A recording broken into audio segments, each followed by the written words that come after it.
네, 여러분 안녕하십니까? 자, 11월 또 벌써 이제 중반으로 달려갑니다. 정말 세월이 살같이 빠릅니다. 자, 지난주까지는 저희가 세월호 참사에 대해서 좀 무거운 마음으로 많이 지냈습니다. 자, 이제 진상도 밝히고 또 여러 가지 우리가 또 기도하고 준비해야 될 거는 많지만은 또 꾸준하게 우리가 해야 될 것은 또 해야 되기 때문에 또 다시금 우리들의 삶을 일상으로 돌리기 위해서 또 노력을 해야 되겠죠. 자, 오늘은 2주 전에 시작했던 루키 시리즈 두 번째 말씀을 같이 한번 나눠보도록 하겠습니다. 자, 오늘은 룻기 2장 13절 말씀이고요. 사랑을 받을 줄 아는 지혜라는 제목으로 말씀을 나누고자 합니다. 자, 한 절이니까는 다 같이 한번 말씀을 보겠습니다. 자, 룻이 이르되 내 주여 내가 당신께 은혜를 입기를 원하나이다. 나는 당신의 하녀 중에 하나와도 같지 못하오나 당신이 이 하녀를 위로하시고 마음을 기쁘게 하는 말씀을 하셨나이다 하니라. 자, 2주 전에 저는 말 한마디로 천냥빛을 갚는다는 속담을 예로 들면서 룻의 믿음의 고백이 하나님께 감동이 되었고 구원과 더불어 축복이 임하는 놀라운 변화를 가져왔음을 말씀드린 바 있습니다. 자, 오늘은 룻이 기본적으로 아주 지혜로운 여자였음을 알 수 있는 말씀을 가지고 그가 보아스를 남편으로 맞이하기까지 그녀의 언행에 대해서 한번 살펴보도록 하겠습니다. 자, 이 말이라는 것이 참으로 인생사에 아주 중요한 역할을 합니다. 말 한번 잘못해서 사회적으로 매장당하는 공인들, 정치인이나 연예인들을 우리는 언론을 통해 보곤 합니다. 또 한마디 말을 하더라도 사람들에게 왠지 미움을 받는 사람이 있는 반면에 한마디 말로 또 상대방에게 호감을 주고 이쁨을 받는 사람들도 있습니다. 자, 여러분들은 어떤 부류에 속하시는지, 또 저는 지인들에게 어떻게 비춰질지 또 두렵기까지도 합니다. 자, 본문 13절 말씀 한번 보겠습니다.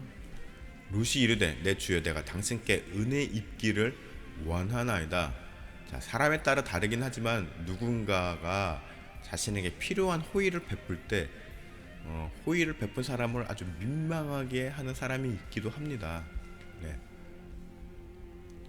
하지만 일반적으로 봤을 때 호의를 받게 되면 감사함을 표현하는 것이 정상일 것입니다.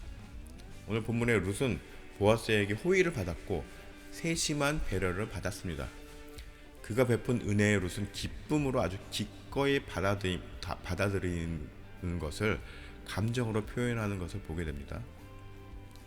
또 이러한 행동은 호의를 베푼 사람으로 하여금 마음을 아주 뿌듯하게 하며 자신의 호의를 기대 이상으로 기뻐해주는 행동으로 상대방에게 더 베풀어 주고픈 마음을 들게 합니다. 한마디로 이쁘게 구는 거죠. 네. 자, 룻은 기본적으로 사람에게 사랑받을 줄 아는 법을 본능적으로 알고 있었던 것입니다. 본능적이라고까지 하기는 좀 그렇지만 하여튼간 사랑받을 줄 아는 사람이었습니다. 네. 방법을 아는. 자, 13절 계속 이어서 나는 당신의 하녀 중 하나보다 같지 못하오나. 자, 이 문장에서 많은 해석가들은 자기 비하적 겸손이라고 말하고 있습니다. 이는 자신을 아주 최대한 낮춤으로써 겸손함을 극대화하는 것을 의미합니다.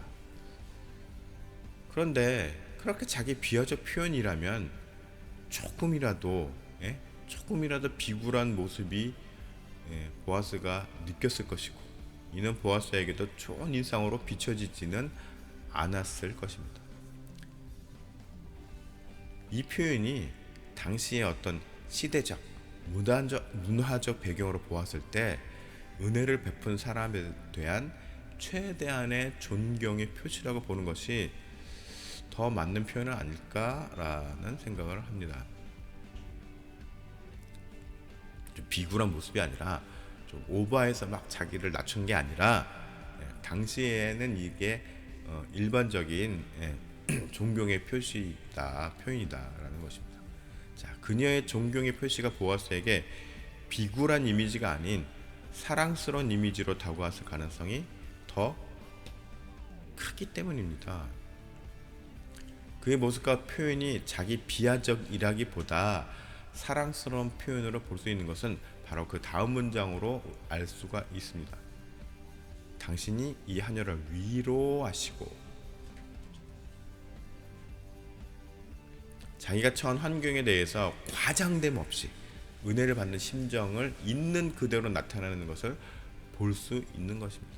자, 이러한 모습은 상대방으로 하여금 도움을 준 것에 대한 그 가치를 높이게 되고 보람과 뿌듯함을 느끼게 해주는 모습인 것입니다. 또한 이러한 모습은 비굴함으로 인한 상대적 우월감이 아닌 배려함과 정을 느끼게 하는 요인으로 작동하고, 또 앞으로 두 사람의 관계를 발전시킬 수 있는 여지를 남겼다는 점에서 의미가 있습니다. 자, 많은 해석서들을 보면은 룻기 2장에서 룻과 보아스와 관계를 보아스가 베푼 은혜에 초점을 맞추고 있습니다. 즉, 낯선 땅에 오게 된 힘없는 이방 여인과 그 지방의 유지, 그리고 이를 그리스도와 성도의 관계로 해석하기도 합니다. 물론 이 해석이 맞는 해석입니다. 그런데 저는 오늘 그 관점의 각도로 좀 달리 해보고자 합니다. 왜 보아스는 룻에게 친절을 베풀고자 하는 마음이 생겼는가 입니다. 앞에서 간략하게 말씀드렸지만 룻은 기본적으로 사람들을 선하게 대하는 성품을 갖고 있습니다.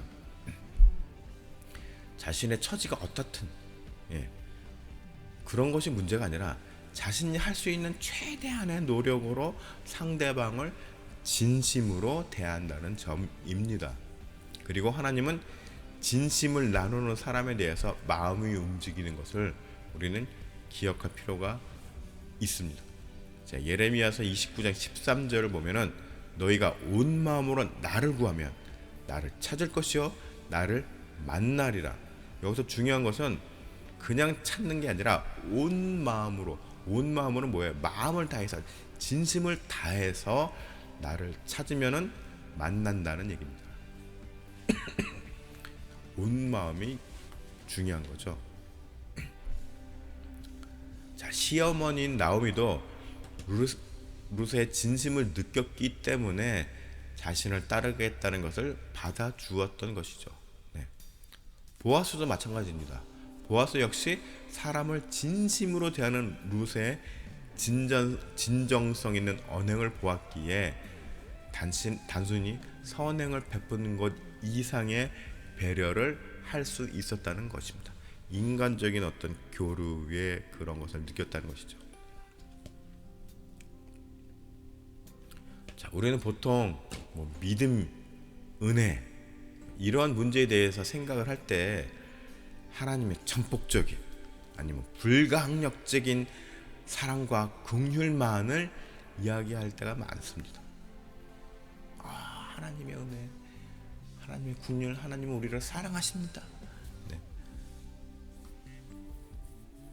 우리들은 그저 하나님을 찾고 주여 막 부르짖으며 하나님 믿습니다, 믿습니까? 막 그렇게 외치기만 하면 마치 램프의 요정 지니처럼 언제든지 우리들에게 은혜를 차고 넘치게 주시는 분으로 생각하기 쉽다는 것입니다. 네, 물론 하나님은 모든 인류 한 사람 한 사람을 다 사랑하시고 은혜를 베풀어 주시기를 원하십니다. 그러나 조금 전에 예를 들었듯이 하나님은 그 마음의 진실성을 보시고 그 진실함의 과정과 결과까지도 살피시는 분이심을 기억해야 합니다. 예레미야 말씀 또 있습니다. 32장 19절에 주는 책략이 크시며 하시는 일에 능하시며 모든 인류의 길을 주목하시며 그의 길과 그의 행위의 열매대로 보응하시나이다. 뭡니까? 우리들이 어떻게 하는지 지켜보고 있다는 얘기입니다. 내가 이겁니다. 그런데 이게 꼭 막 이렇게 누르는 게 아니라 그냥 쭉 너의 행실을 보겠어. 너의 진실함의 결과를 보겠어. 딱 이겁니다. 제가 자주 드리는 게 바둑이잖아요. 고수는 하수가 한 수만 둬도 그 하수의 모든 두고자 하는 그 수를 다 읽는다고 하지 않습니까? 한 수만 딱 둬, 얘가 이렇게 나가겠구나. 하나님은 우리가 행동하는 어떤 하나의 모티브만 보셔도 우리의 모든 진심을 다 꿰뚫어 보고 계신다는 말입니다. 그러니까 네가 하는 것대로 우리가 하는 것 보시고 그 하는 값만큼 우리들을 대하신다는 것입니다. 그 굉장히 중요한 말입니다. 우리가 아무리 하나님께 사랑을 외치고 은혜를 외치고 막 주여 믿습니다 외쳐도 하나님은 우리의 중심을 보고 계신다는 얘기입니다. 그리고 너희가 그렇게 외친 만큼 너의 삶도 그러는지 내가 보겠다라고 말씀하시는 것입니다. 그러니까 우리의 믿음의 고백이 그냥 입술로 끝나서는 안 되겠죠. 굉장히 중요한 말씀입니다. 본문 또 이어서 가겠습니다. 마음을 기쁘게 하는 말씀을 하셨나이다 하니라. 자, 이 문장 역시 해석가들은 은혜를 베푼 보아스에 대한 룻이 감사함의 표현을 아주 최대한 한 것, 아주 최고로 크게 한 것이라고 설명하고 있습니다. 물론 도움을 받았으니까 기쁘고 감사함을 표현하는 것은 당연할 것입니다. 하지만 그와 동시에 룻은 감사함을 표현하는 자세에 있어서도 아주 지혜로운 면을 보이고 있습니다. 상대방으로 하여금 더 많은 관심과 배려를 하고자 하는 마음이 생기도록 하는 힘이 있는 것입니다. 사람을 당기는 힘의 이 원천은 무엇일까요? 사람을 끌어당기는 매력이 있는 거죠.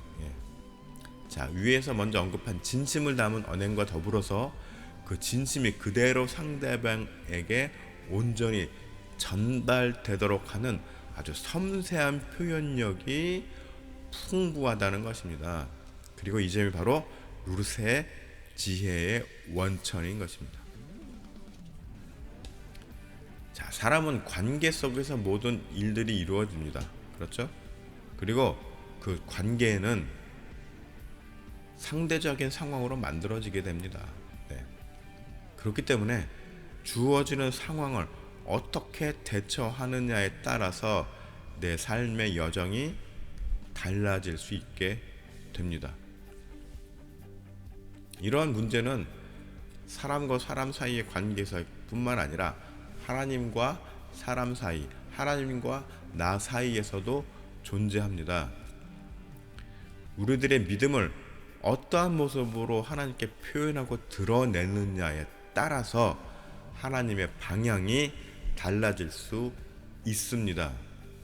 즉, 우리들은 내 삶의 모습에 따라 하나님과의 좋은 관계 유지에 성공할 수도 있고 실패할 수도 있음을 알아야 합니다.